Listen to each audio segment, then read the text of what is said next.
welcome Governor Lincoln Chafee from Rhode Island.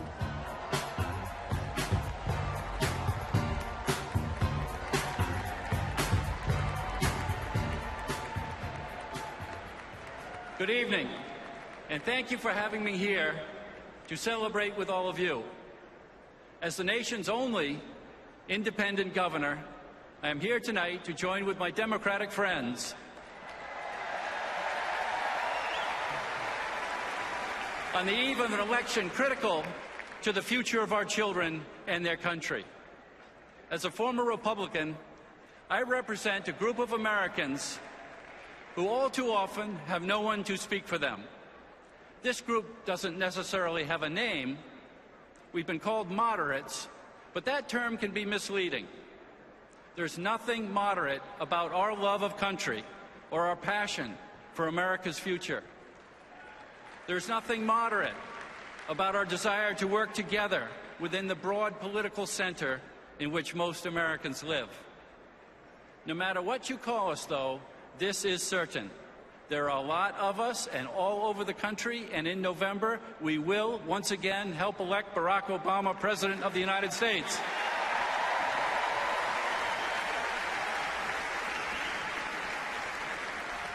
We are, at our core, conservatives, in the best sense of the word. Thoughtful, responsible with public resources, and respectful of personal freedom. And we're liberal in the best sense of the word. We believe that government can and should be an instrument for the greater good. And although my former party has hijacked the term, there's really nothing conservative about today's Republican Party. No. In fact, there is no room there for traditional conservatives like us.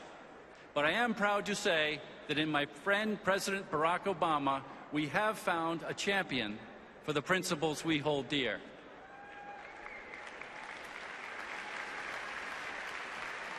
First, we love this land, literally. We believe in environmental stewardship, protecting our air and our water. Because despite what big business and this Republican Party would have you believe, destroying these precious resources will cost us far more in the future than preserving them now. Second, we believe in personal freedom. We do not want the government controlling our personal lives or our most personal decisions.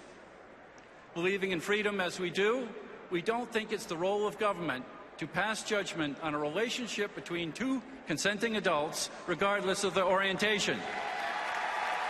That's freedom. And believing in freedom, we believe a woman should make her own reproductive decisions.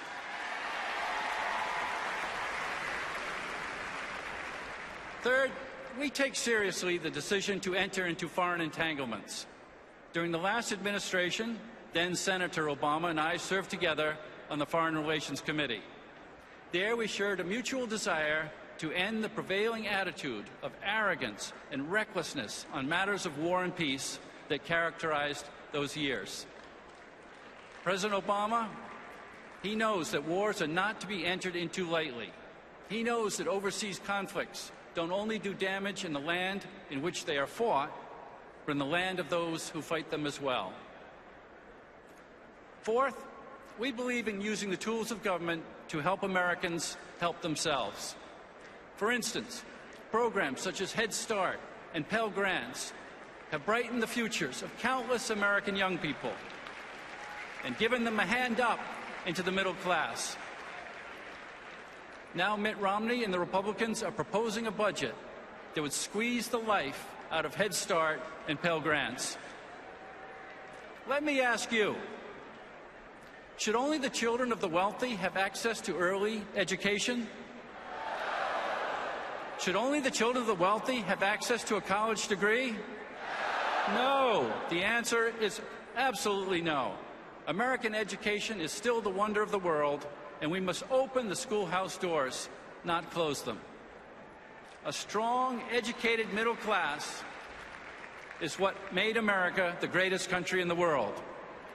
Students of America, Working families of America, President Obama will not turn his back on you.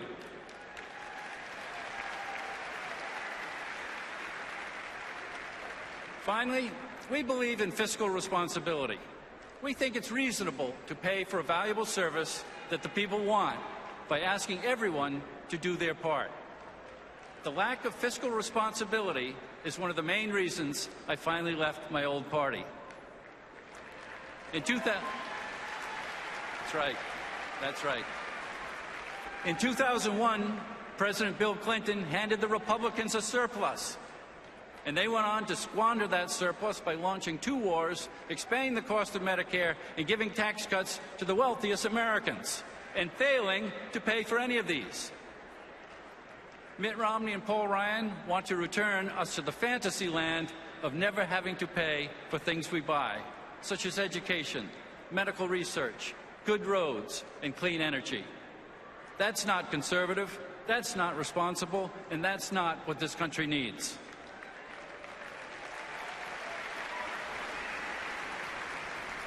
The values I've spoken of tonight aren't Republican or Democratic values. They're American values. They are the values of Abraham Lincoln, who affirmed the fundamental dignity of all Americans, regardless of the color of their skin. They are the values of Theodore Roosevelt, who protected millions of acres from development and exploitation, so that future Americans, today's Americans, could enjoy them as fully as he did. These are the values of Dwight Eisenhower, who presided over an era of peace and prosperity, because he knew that those two conditions go together. These are American values, but because they have no place in today's Republican Party, neither do I, and neither do millions like me.